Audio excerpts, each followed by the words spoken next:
When we first met, we made a demo. Like it was like an explosion, for real. It was really like when we got in there for real, not the first time, but the second time, and we started playing together. We just knew we had something really cool and different that we hadn't heard before, really. Like the combination of the two guitar players from different planets, basically. Merging. Troy's big burly bass sound just really complemented everything. I don't know, it just sounded really different. So it was kind of like Thin Lizzy meets I Hate God meets Neurosis and the Melvins and all those things that at that point in time really hadn't met yet. You know what I mean? There really wasn't a style of music that was doing that. So I felt like we had something really cool. Hi, I'm Chris Brewer, and you're listening to Meinl Radio. Today our guest is Meinl Cymbals artist Brann Dailor. Brann is the drummer for one of the most legendary metal bands of all time, Mastodon. Brann is known for his complex and deep-in-the-pocket drumming that owes just as much to Phil Collins and Billy Cobham as it does to King Diamond-era Mikkey Dee and Iron Maiden's Nickel McBrain. He's also an extremely large part of the creativity that underscores everything that Mastodon does. From album concepts to lyrics to guitar riffs to artwork, Brann, being as unique as he is very much an integral part of why Mastodon the band is so unique. Having just scored their first #1 album with their latest endeavor, Emperor of Sand, Brann and Mastodon have been in full-on tour mode for the better part of this year. We caught up with Brann on the road and had a fun conversation with him. Brann gave us a good overall history of the band as well as a look into the evolution of the band's songwriting process through the years. Brann also spoke about some interesting facets of band life, such as dealing with repetitive album promotion that focuses on the themes of those albums that often center around personally difficult situations that the band members themselves have had to go through. Brann is always full of laughter, wit, and friendly energy. We enjoyed this podcast very much, and we hope that you do too. I'd like to welcome Brann Dailor to the Meinl Cymbals podcast. Thank you so much for being here today, Brann. Thank you for having me here today, Chris. I'd like to thank you for thanking me. Let's do that back and forth for an hour. All right, I've got a few questions for you here today. Not too many. We'll keep it easy. Oh, thank you. There's not many bands that have the chance to develop over the course of an extensive discography, the way that Mastodon has had that chance. Even fewer are the number of bands that get better and better over the course of a discography, the way Mastodon, in my opinion, has. Yeah, that's up for debate. If you had to describe the arc of Mastodon's discography in terms of each album and that album's designation as a peak, valley, or plateau, what would that look like? Remission, just super heavy, and we're kind of just met, and it was all out war, basically. I don't know, it was just like an explosion. Remission, that stuff, an explosion of creativity and just go, go, go. And we were young and dumb and covered in fun and having a good time at the practice space. Everybody was working jobs, and yeah, it was super heavy. And it's that kind of we were getting to know each other through that music, and some of it was stuff that we had written previous to meeting each other. So there was a couple songs on Remission that had been sitting for a while with either Brent and Troy or myself and Bill that we hadn't worked up and put on the first demo, which was the 9-song demo, which later got split up at first and then later rejoined and became Call of the Mastodon. But yeah, just really heavy and frantic and just exploratory and just seeing what we could do. Coming off the Today's the Day thing and Lethargy, I was very used to cramming as many pieces and parts into a song as possible. So we were kind of still in that realm, weren't really too concentrated on like songwriting in any kind of traditional format, so it's just a riff here, a riff there, and then, but it started to sort of come together there where we were sort of recognizing verses and choruses and things like that, but it was all very heavy and crushing, and that's what we wanted it to be. Yeah, it's a pretty big leap you took from that to Leviathan. I guess so. It doesn't feel like it. It sort of feels like it to me, I guess, but I don't know. I guess I feel like I'm too close to it to analyze it properly. You know what I mean? Like, that's Maybe take it in a more broad term, like a broad sense. So if you had to look at these albums, not so much analyzing every feature, but where they stand in the band's career as far as what they achieved. Like, Remission was. I feel like our band is always like, it's been these like baby steps, that have gained the band more popularity and and let us sort of spread our wings a little bit as far as trying to tap into in each moment in time when it comes to writing an album what we as people want to listen to. Yeah, it's interesting because Crack the Sky obviously was this really big moment for you guys. Not that anything prior to that wasn't. As a fan, you could tell, like, whoa, this needed to happen. You guys sort of gave birth to this thing that was sort of waiting. And then after Crack the Sky, it was almost like this sort of really easy come down from this, not in a bad way, but this sort of come down from this intense moment. Well, we sort of bucked against ourselves on the Hunter. I feel like we almost backlashed ourselves.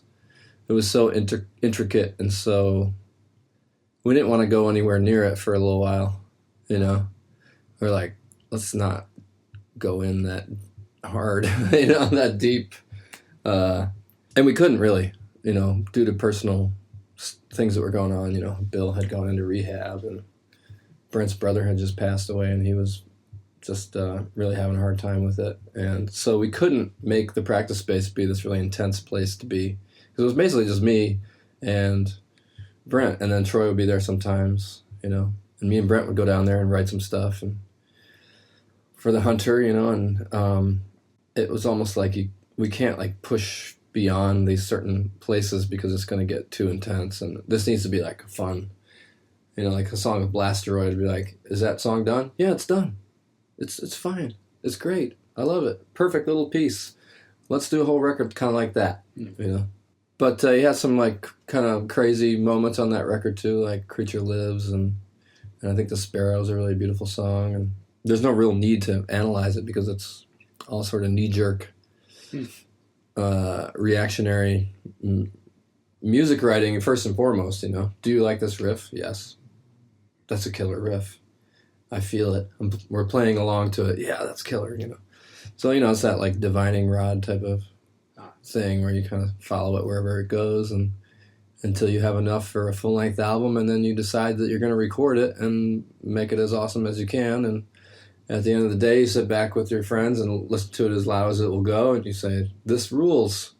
I'm very excited to put this out into the world, and then go out and play it for people, And then over 17 years, you have like 100 songs that you've done that with, and just made sure that each one of them is something that we all like, and that it's something that's maybe we feel like as a piece of music, because we try to write out full albums, start to finish. We try to make sure that they're these full pieces, that really don't make sense when you take the songs out of them. And we just try to fall in love with it basically, and make sure that we have those feelings for each song and each piece and the album as a whole, and that they make sense, like from start to finish and everything in between, that it's really something that we connect with on a personal level. And after Crack the Sky kind of went into deeper territory as far as like emotionally, I guess you could say. And after that, we had so much feedback from fans and stuff that had gone through similar situations. We thought, oh man, this really actually helps a little bit. It helps us, helps some people, and I guess not like we started looking for that, but unfortunately, as you get older, you have some of the closest people to you might be experiencing some illness or some deaths happen, and I guess they found their way into the music because that's the only real outlet that we have as far as artistically, and I would imagine every artist that you come across is going to have, whether they're truth upfront about it or not, that's their tragedies are all going to end up in there somewhere. Are you ever surprised at the results when you sit back and you maybe after the first round of demoing is done for that piece of art, the full-length album, do you ever sit back and think, that's just not what I was expecting, but wow, I really like it? Or do you ever go back to the drawing board because you're like, no, this isn't what we need to be doing right now? Like doing demos, I mean, if something's not working, if it's falling flat, So let's say the album is done. Do you ever sit back and are you surprised by what it is in a positive way? Oh, yeah. Crack the Sky, totally blew me away. I feel like, and the reason why I'm asking this question, trying to get to the arc of things, is for a couple of reasons. Number one, I've always thought about, I think you can appreciate this, being a fan of these bands. The first band that made me think about a literal arc through their career was Iron Maiden. Yeah. And because you can just see, if you look back over those records, you could say, so Number of the Beast was when they had Bruce and they had Clive at the same time, and then the next up they had they had Nico and Bruce, and so they changed into this. And so I think about that with Voivod too. Yeah. They had a serious arc, and those guys were allowed to grow over time. And as a fan, you got to sit back and just watch this band grow, and that doesn't happen often. Yeah. And so I think of you guys in the same way, and the new album, Emperor of Sand, is the same way for me. I feel like that's a Crack the Sky moment. And in between those two, you had The Hunter and Once More Around the Sun, which were, I guess, conceptually much more tame, as far as being a big, huge statement. Yeah. Is that accurate? I guess. That's what I get. That's what I get out of it anyway. Yeah. I mean, it's up. Like I said, any art or any music is obviously, and then art or music, and then an artist's career is up for debate and discussion. Mm-hmm. Obviously, we put it out there and that's what's going to happen. Hopefully that's what's going to happen. I guess, you know what I mean. But really, we just keep a close watch. The thing that's the most sacred to us is the magic moments in the songs, and we make sure that is happening. If that's not happening, then it's not worth pursuing. That's one of the only things that we could really control, is that evocative moment from whatever riffs are being played, whatever song is being played, whatever vocal melodies are being laid over those tracks, lyrically, and then the subject matter, and then the theme, if there is one, if there's a story that goes along with it. We try to make the extra effort with all that stuff, but first and foremost, there has to be that initial spark that everyone is digging, and saying, yeah, this is awesome. And that's a really simple moment, But if it doesn't happen, then it's not going to be on the album, So we've felt those genuine feelings for those songs, whether it be the hair on the back of your neck stands up, or you just kind of get this rumbling within when you listen to your favorite, music that evokes, that's not necessarily party rock and roll Van Halen, which is a whole other feeling that you get from music. Like, yeah, I want to party because Van Halen's on. You know what I mean? Like that's a viable, that's a wonderful thing to create and to give that gift to people to rejoice in that music, The place that we're coming from, the stuff that we want to listen to, and the things that make us most excited in the rehearsal space is I guess something that goes a little deeper. So I guess that's what we're looking for, constantly looking for that, Yeah. To create that moment in the rehearsal space. And sometimes, that initial jumping off point of whatever riff that is, sometimes it never gets as good as that moment for me, you know what I mean? It's a really special thing, and there might only be two people that are in the room, you know what I mean? Do you mark, when you look back over what you guys have put out as your discography, do you sometimes in your mind mark an album in your mind through that moment? When you think of Blood Mountain, do you think of that one spark, that one moment? When you think of Remission, do you think of, does that stick out in your mind hardcore? I wouldn't say hardcore. Like every time we play it, I go, oh yeah, the rehearsal space that one day. Right. But if I'm asked to think about it, then I can, I can conjure it up. Yeah. Oh yeah, Sleeping Giant. I remember just the opening notes of it, something about it, there's like a vibe there, and I was feeling it, and then when Bill came up with his delayed high note kind of guitar line that goes over the top of it. It was when it came together in the practice space, we got really excited about it. We were just like, that's awesome. Oh my God, that's so awesome. I love that so much. Yeah. You know, just listening to the demo version of it at home, would bring it home, I just had a cassette tape of like a really bad recording, you know, and being really excited about that. Or Keplerian Crest off of Blood Mountain as well. I remember having like the first half of it. We didn't have the whole thing done yet, but I remember just having a really terrible audio version of that and just listening to it in my little truck and being like, oh man, that's going to be so killer when we get it finished, you know. The same with this new album, Sultan's Curse, just the first song. And we just knew it was going to be the first song on the album. I mean, we hadn't had everything written yet, so we weren't 100% sure, but it just seemed like it just kicked it off. Like, okay, sets the tone, you know.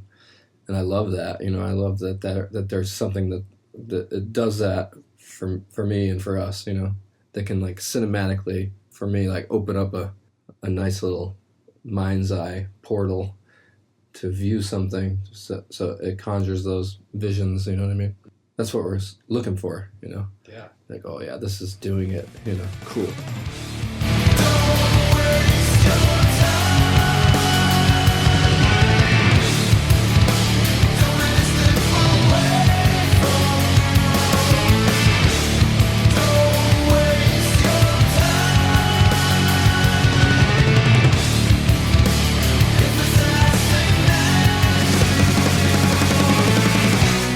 Makes me wonder. We were talking about you were mentioning some therapy, basically, more or less. You guys, it's your outlet for things that are going on. So Crack the Sky, obviously there were a lot of heavy things about that record, and Emperor of Sand. It's funny with this record, I've really tried to steer clear of reading any interviews or watching any interviews about what this album was about. I just wanted to listen and make my own decision. Right. But it sounds really heavy to me. Right. And I have to wonder, with all of the interviews that are par for the course in promoting an album, is it a necessary evil to have to go over those personal topics again and again in interviews? And does that ever grow tiresome? Or are you generally okay with having to discuss again and again just in the name of promotion? It depends, you know. Sometimes I can talk about any of that kind of stuff. When you want to Crack the Sky, I can talk about my sister's death like a doctor, you know what I mean? And just plow right through it.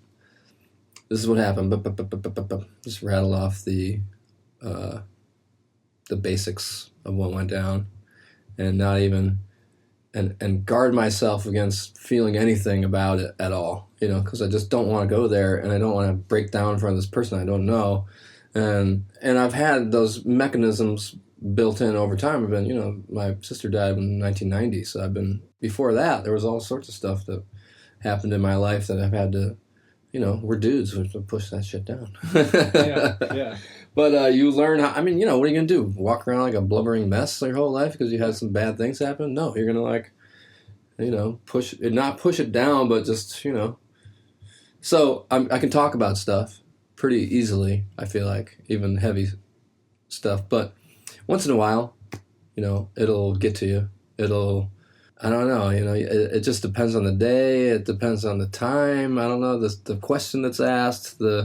Sometimes your I don't know, your guard goes down or something. I can't really describe what happens, but sometimes it goes and it just sinks in, and you're like, oh. There'll be this thing that happens where you're doing an interview, and usually my first inkling is to go for funny, you know, especially if it's like lighthearted interview. It starts out, it's all, everybody's laughing, blah, blah, blah, blah, blah, saying something, you know, just cracking jokes, you know, and then they flip the script and go right into the thing about the cancer and all this stuff.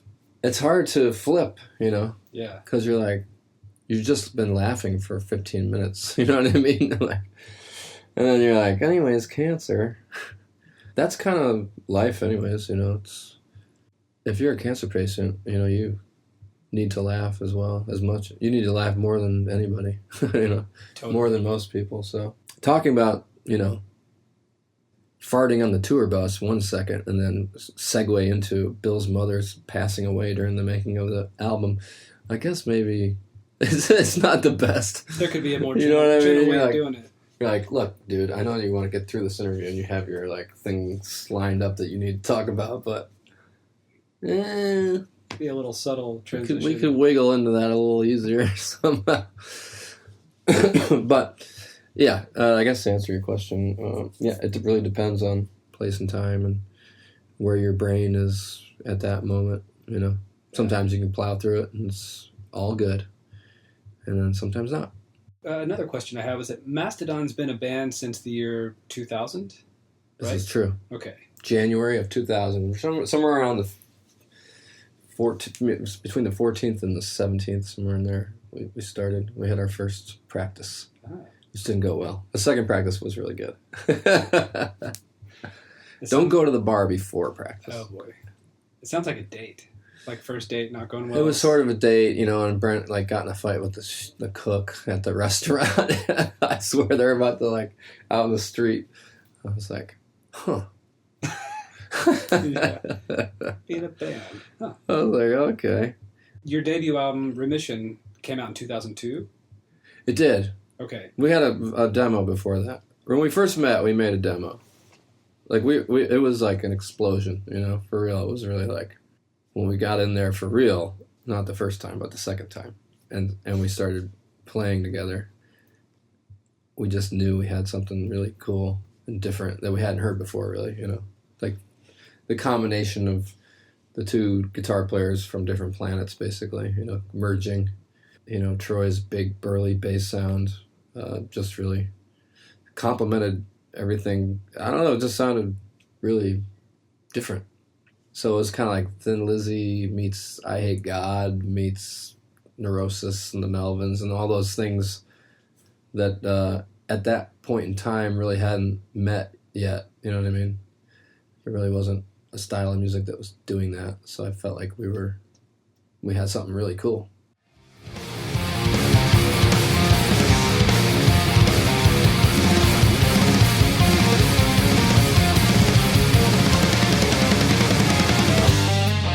You've been a band since 2000. 2000, yeah. Like, that's 3.5 times the lifespan of most bands these days. It's an incredible amount of time. So you've seen a ton of change in the music business. And normally, I think so. There's been some change, but... Well, normally you hear about everyone bemoaning the state of the industry, how it's not like it used to be. But you guys have managed to do really well in what a lot of people now refer to as tough times. So instead of focusing on how everything's not like it used to be, my question for you would be, what do you think are the reasons for Mastodon's prosperity? God, I have no idea.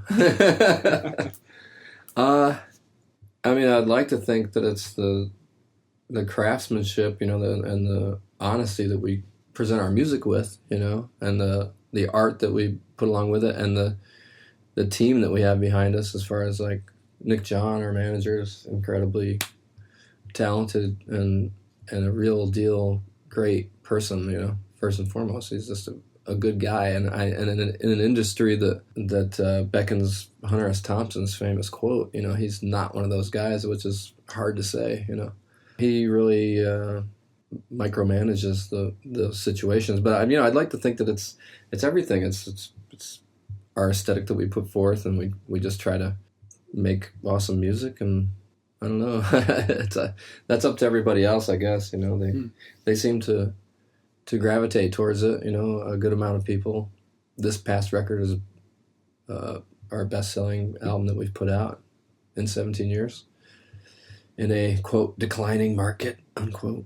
I guess I don't think too much about that kind of stuff, you know. I really don't want to be governed by record sales or anything like that, you know. I just really want to be real and be as honest as I possibly can with the music, and maybe the fact that we are so intensely like, that's really what we try to pay as much attention to that as possible. I don't know, maybe that has something to do with it. I don't know. I'm just happy that people seem to be responding this many years into it, you know.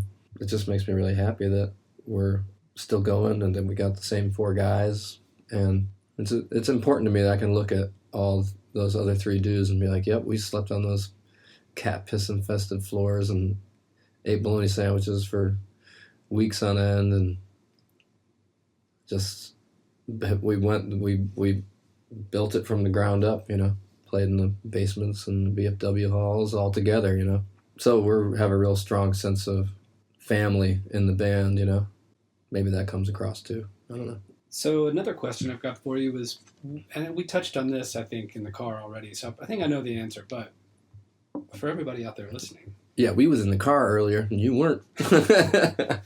Should have been in the car. Sorry. It's only a 4-seater. Yeah, what do you fit 5? Well, hopefully there's more than 3 people listening. Yeah. Which non-musical aspect of the Mastodon operation do you most enjoy contributing towards, and why? I guess I'd say the artwork, like all the T-shirt designs and cover art and the aesthetics of the band. Is that exclusively you, or do the other guys, do they offer their 2 cents? Of course, yeah. I never want to be... Do they defer to your judgment often on that? I think so, Sometimes they don't, say anything about a shirt design or something. But there's so many shirt designs that it's like, I think they just go, yeah, I'm sure that he's not going to screw us on a shirt design. I think that they trust my taste as far as art is concerned, and, I'll show them as much of it. Some of it slips through the cracks, but they haven't really complained or anything to me about it. I think they're happy that it gets dealt with, you know what I mean? Because it's a big part of the band, the artistic aesthetic that we have. I think we're a very, art-minded band, and we like to work with as many cool, artists as possible. So we're always looking for new and interesting people to work with, whether it be for T-shirts or cover art or anything like, and if we worked with an artist that everyone really likes, and then a lot of times we become friends with that person, and they end up, being a part of the Mastodon life. Could fold them in, like Skinner, has become one of the dearest friends to the band and has had a big hand in designing the stage show that we have going on right now. So that's whole nother artistic aspect that we can exercise, which is really cool. Him and a company out of New York City called Hey Beautiful Jerk, who collaborated to make the Asleep in the Deep video from the last album, Where Does Your Cat Go at Night, So they collaborated to make this crazy visual show that we've been doing on this tour, and we'll continue to do for the remainder of the Emperor tour. So yeah, it's a lot of fun, but sometimes it's work, you gotta work. It's like another job on top of the other Mastodon jobs. You always have to have a good internet connection to check out the latest rendering. You sure do. I want to switch to a couple of drumming questions before we wrap it up. Hey, I play drums a little bit. You do. Smack them tubs up. So your drumming can contain really long runs of 16th or 32nd notes, which to me, they don't sound as much like fills as they do like they're part of the timekeeping. Where did that particular part of your drumming come from? I don't know. Dave Lombardo, Rain and Blood kind of thing, All those Maybe. crazy tom fills? Maybe. Bill Ward, Sabbath? Maybe those guys. I mean, I feel like it's more of a subconscious thing than a conscious. Like, I could point to one person that had a definitive, like, oh, I want to do that, and then I start doing it. It really sort of happened over time. I started playing with this guitar player named Eric Burke in a band called Lethargy that we started, and I was really playing with just him. We would write all the music together. We had a bass player named Adam Routier as well. He was actively writing as well, but me and the guitar player we worked together, just him and I, a lot. It's just easier sometimes, to just get a one-on-one with somebody, and when you're writing something that's sort of complex, like, okay, we'll get it down first, and then we'll teach it to you, or something like that, and then we'll see how it changes once we teach it to another person, So I just was playing with, and he's a very busy guitar player, like lots of crazy notes and stuff, and very slidey guitar player, very unique guitar player. I've been very lucky to play with a lot of really unique players, and that's something that upstate New York seems to breed, like Rochester, Western New York, Rochester, especially in the 90s, like that. There's a lot of like crazy players because there's really not near any industry, It's like no one's thinking they're gonna make it, So they just start playing this wacky music, Plus the 90s, you remember. I remember. Wacky. Wacky. Was in. Yeah. The weirder the better, Yeah. So playing with him, I just would match up with these slidey runs that he would do. Just verbatim. And I think it sort of had a hand in what I wanted to do, drum-wise. So I think maybe it was that. Maybe that was like the jumping off point for it. I don't remember being like that before. I was in a band right before that was like just pretty straightforward death metal called Evisceration. Of course. And the logo, guess what the logo was made out of? Bones? Intestines. Sweet. Because the person had been eviscerated and then spelled out evisceration with the guy's intestines. So rude. Do you still have a t-shirt? His poor family. What? Hey, look, we spelled out what we did to your son in his intestines because we ripped him out of his That's technically asshole. what evisceration means, is to have your intestines pulled out. Yeah. Okay, so I didn't know that. So I learned something in this podcast. Because you were asking me, and I said bones, and you're like, no, intestines. Yeah. Come on, man. I'm sorry, I'm not up on my means of death. Well...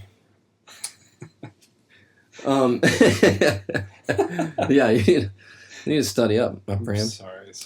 You don't want to get eviscerated. FYI. Not a good way to go. So, also after I met Eric and was playing Leather Jazz, I just started listening to a lot of Billy Cobham, like Fusion, and a lot of, got way back into, like, early prog rock stuff, and just was sort of cluing off of, like, Phil Collins and Bill Bruford and Billy, and I was listening to a lot of Elvin Jones and sort of trying to incorporate just that feel, you know what I mean? Some of that feel. I'm not a good jazz player by any stretch of the imagination, but it's almost like a little nod, like, oh, I see where you're coming from. I'm going to do my best to emulate that and use a couple of little flutters and some of the phrasing around the kit that kind of go in and out of the whatever the riff is. If the riff is like kind of constant, you're kind of go and play across the one a lot, Well, that makes sense. When I was talking about how it doesn't feel like a fill as much as it's part of the timekeeping. Yeah, totally. It's very like I could just ripped it off from those jazz greats, and just tried to emulate them, in the best way that I could without actually having to study anything and actually having to sit down and like really practice or do any work. I just was like, yeah, that's kind of it, right? Play around. But that's how I've always approached drumming in the first place. It's fun. There is a part of me that wants to like really buckle down and really, you need to do this, but I don't need to.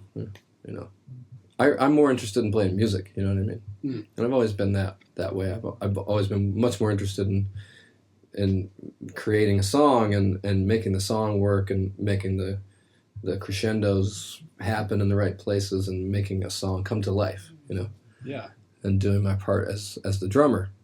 Now, I'm a very busy player, and some people, I read one time on the internet that a guy wanted to maybe eviscerate me because I was playing too many fills. Or he wanted to kill me and my whole family. He was very upset. I don't understand why. I'm just like, turn it off. I don't know. Don't listen. Don't listen. Listen. You don't have to kill people. You'll go to prison for a long time. You don't want that. I'll be dead. My family will be depressed, I think. So yeah, I don't know.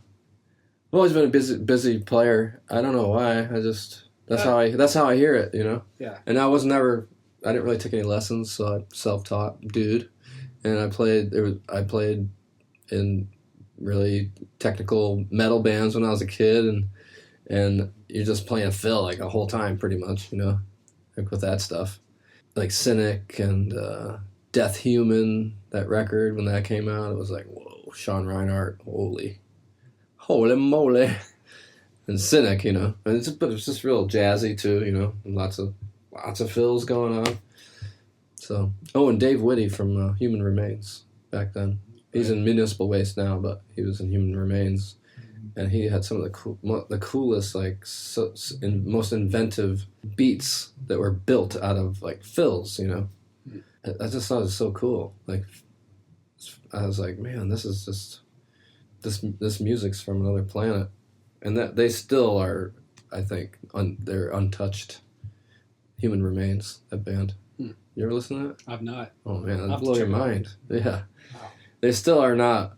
They're untouchable. Like I feel like they were so bizarre and so weird and crazy, and the stuff that they wrote was such. It was beyond any. It was definitely genre defying for sure, but it was no one's gonna. The guitar player is a madman. You know what I mean? It's like just one of those perfect mutations of people together and made this crazy thing, and then it was gone. You know, but. Check it out on Relapse Records, Human Remains. I will. Using Sickness as a Hero. All right, moving on. We can pass this question if you want to. I'll totally edit this out. I had to inject a little bit of the way I think into this because I wanted to know if you relate to this at all. So my question is, and I know it might not be, maybe you don't do this at all, but sometimes when you're crafting your parts to a song, do you think about certain drummers? And I don't mean to say, I'm going to be just like him, but maybe you play something and you know where that came from if you stop and think about it. So which drummers do you ever think about when you play? And in what ways do they influence your playing to this day? So speaking from experience, maybe there's a fill with flams on the toms that could be Tommy Aldridge from Fairies Wear Boots from Speak of the Devil. Or a hi-hat bark could be a fill from Dave Lombardo from Ghosts of War. Yeah. Do you ever have those moments, and which drummers cross your mind? When you play for sure. Absolutely. Dave Lombardo is one where I'll just do like, you kind of tip your hat. Right. Exactly. And you go, this is like that. Yeah. See if anyone picks it out. You know what I mean? Drums are the. I feel like drums are one of the few instruments where you can really get away with that. You know what I mean? And just take a little snippet of somebody's fill that they did as like a famous fill or something that's in a song, like a Nico McBrain I could do. Like a cool slow kind of flam roll on which I've done a bunch of times. It'd be like total Nico, or total Phil Collins, I think I called you after Blood Mountain came out, and there was a part where you kicked into double time with double bass, and you were doing the ride bell, and I said, dude, that's Mickey D right there. And you went, yeah, Megalodon. You got that. Megalodon on Leviathan. Ah, okay, it was on Leviathan. Yeah. Yeah. And I was like, oh, this will be a good opportunity to show my love for Mickey D on this part. So I'm not crazy. This happens. This is a thing in your mind. Absolutely, yeah. You're like, oh, yeah. Do just a little snippet here, You're not like totally ripping the person off, but I mean that's the evolution of just about everything. It's like sure. You're borrowing little bits and pieces. As long as you make it your own, it's fine. You're not ripping the person off verbatim. Just trying to. With the Mickey D thing, I was really want to see who would pick it out. I knew you would, but there's a couple other people that were like, "Oh man, I love that Mickey D style bell." I'm like, "Yeah, that's what I'm doing. I'm paying homage to one of my biggest drum heroes, which is Mickey D." And yeah. Well, and I do something in there's a Neil Peart quad roll that I do in Siberian Divide that's reminiscent of all the way across the toms on Blood Mountain. But yeah, I mean just about every record something pops up where, and people use Bonham as a verb all the time. They're like, oh yeah, kind of just Bonham it out right there. I never thought about him as a verb, but it's true. He's a damn verb, Chris. Yeah, sorry. It's hard to be a verb. Ask Google. Just ask Google, yeah. It's hard to be a verb, but that's like one of the ultimate achievements, I think. Yeah. People use your name to describe, I never thought of it that way. I guess the goal in life is to become a verb. Yeah, and to die alone in a nursing home. Wow. So, speaking of influences, I'm curious. That got dark. Yeah. I mean, it's easy for me to go there, but... No, it's okay. I could do it too. Right. Which of your influences, I want to know, just like real quick. Think about Phil Collins. No. What? Top of your head. which guy has the ideal kick drum sound, who's got the ideal snare drum sound, who's got the ideal tom sound, and who has the ideal cymbal sound. And if you really had to list just like Nico off Peace of Mind, list an album too. And if you struggle to think of it, it's okay. We don't have to answer all of it. Snare drum. Well, I mean Heart Barracuda, right? I think. I like that snare. It's pretty nice. That's a good snare. Kick drum. Man. That's tough. I'm just going through my kick drum brain. John Bonham. John Bonham's kick drum. It's just untouchable. Let's see. Let me think about cymbals here. Cymbals. There's something very lush about Dave Lombardo's cymbals on the Phantomus record they did, Director's Cut. I really like the cymbal sounds. I think they're just like super compressed. They're like, but they sound really good. And I always think about them. If I think about that record, I think about the cymbals, which is weird. Because I never think about cymbal sounds from records, you know what I mean? I don't know. It's a weird thing to clue in on, you know?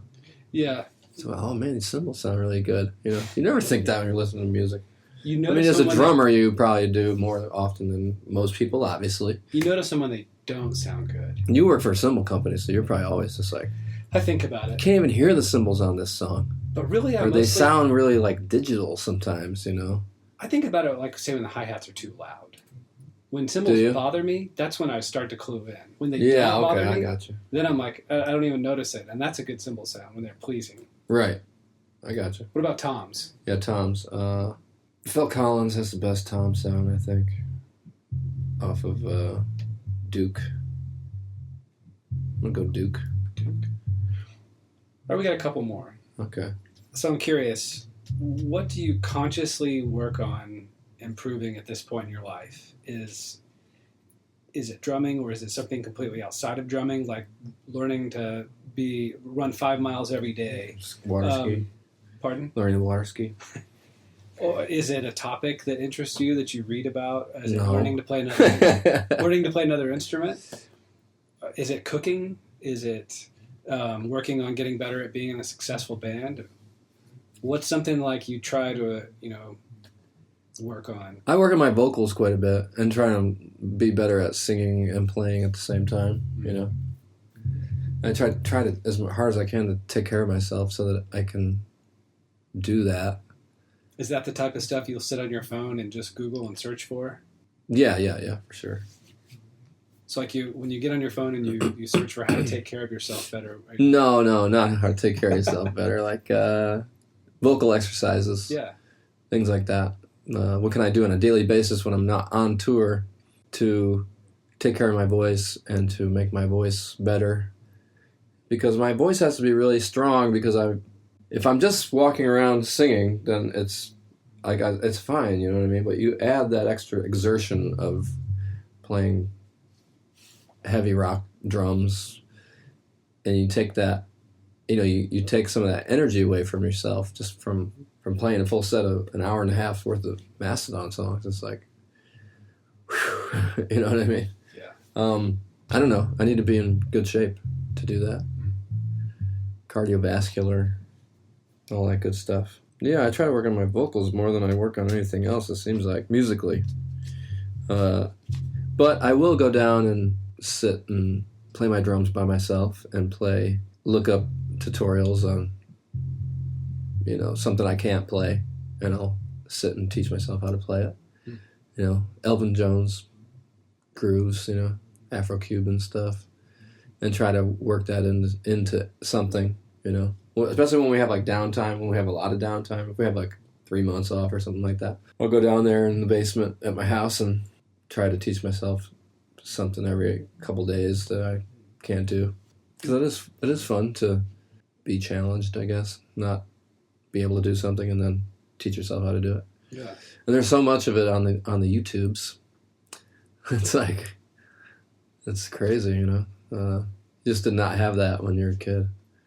The ability to learn now is incredible. It's incredible, yeah. It's amazing. There's so much people are just very giving of their talents online, and so many amazing drummers, and drumming is going to get so much more insane. I mean, you're already seeing it now. I mean, these kids are just like, what is happening? I can't believe it. But now they need to start producing some good tunes. Oh. No, that's not a dig on anybody. You can't tutorial that really, you know what I mean? No, you can't. You just have to have it in there. But I think that the kids are so ridiculously talented that, and some of the guitar players out there, that they all need to get in bands together and stop filming themselves alone and get in a room together and make some music, you know? So I think the next wave of like heavy music that comes is going to, you know, it's already showing itself as being really crazy fusion between all this black metal with jazz, with, you know, it's just it's all the worlds that are colliding in heavy music. But people are so insanely talented that it's going to be interesting to watch it unfold.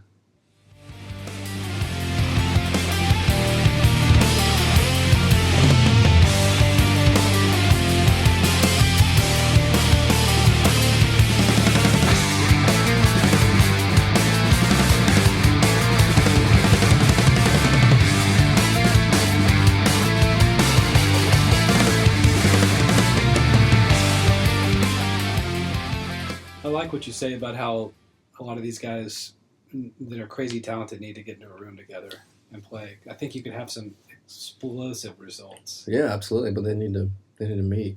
Yeah. That's the thing, is like, you know, there's a lot of distractions these days, you know, that kind of take you away from all that.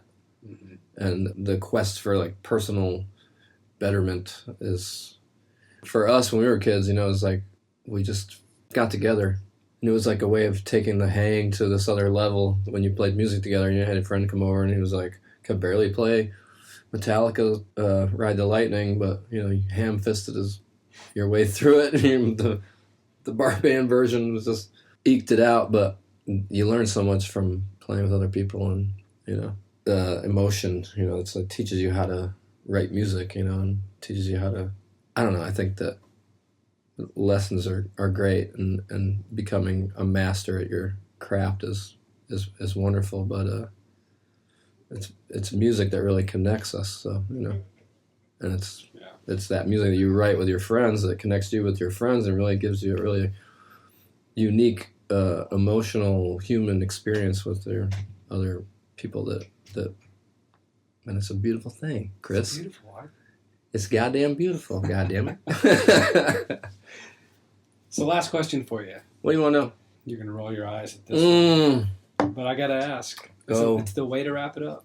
All right. So when you get to the pearly gates, what do you want Jeebus to say to you? Denied. Yeah. What does I don't know a better term. What does the long game of Mastodon look like to you from here? Or what does, like, Brann Dailor's long game look like? If you had to look out and go, this is what I see, this is what I would love to see happen. I see myself in Florida. Okay. Gulf of Mexico. I'm just sitting in a chair, and my feet are just right at the water's just coming up and washing over my feet. You know what I mean? And then these people come over. They're strolling down the beach looking for seashells, and they go, "Hey, I think this guy's dead." And they say, "I think we should push him in." And so they push me in, and I float out. The pelicans just start having at it. That's a long game. I was telling you. Okay, so then the next day, they come to the beach. There's my big bloated ass right back up on the shore. They're like, damn it, we handled this wrong. We should have called the coroner. No, I don't know. For me, with Mastodon's always been like a few months in front of me, you know. Mm. I mean, I think big picture was stuff. I mean, especially when we first got together, I was like, it's going to take 5 years of us just working really hard. And we kind of haven't really stopped that mentality, you know. We just we take every tour and we go and we go and we go, and we've been going for a long time. And it's been awesome. And always at the end of touring cycle, everyone goes, we need to take a break. It's just been like, oh my God, we've been going for how many years now? We haven't stopped. We just have been touring and touring and touring. And then when we get done touring, we get off and we have like a month off, and then we start writing again. And then we commence to writing. We spend 6 to 8 months like banging our heads up against the wall, coming up with the next thing. And then we go and we record, and then we're back out on tour. And it's been that way for 17 years. So, you know, I have no idea, because we don't, I mean, you would think that eventually it needs to slow down or stop, but it hasn't. So I guess I just keep doing it until the wheels somebody fall off. says, stop, dude. Or Yeah. I love it, and I still love where we are right now. Like, I feel like we're the strongest we've ever been as a band, and, you know, like our live show is totally killer. Just it's almost where I would want it to be, you know, just all the bells and whistles of a killer rock show. And we play for an hour and a half solid, and it's a really awesome kind of smattering of our whole catalog and the variety that we've been able to accomplish during that 17 years creates a really cool live experience, I think, because you have all these kind of peaks and valleys, like you said, of the arc, and that's really what our arc is all about, is our live show now, you know, because you got all that material to draw from. All those different sounds, all those different hats that we've worn over the years are all kind of nestled in there. And so it's really awesome to be able to present that to people, you know, to the fans. And so I want to continue on that trajectory and be the most awesome Mastodon that we can be. And on that note, thank you so much, Brann. No problem. Thanks for having me. Thanks for listening to Meinl Radio. If you liked this episode, please head over to iTunes to subscribe, rate, and leave a review. We would appreciate it very much. Thanks, and we'll see you soon.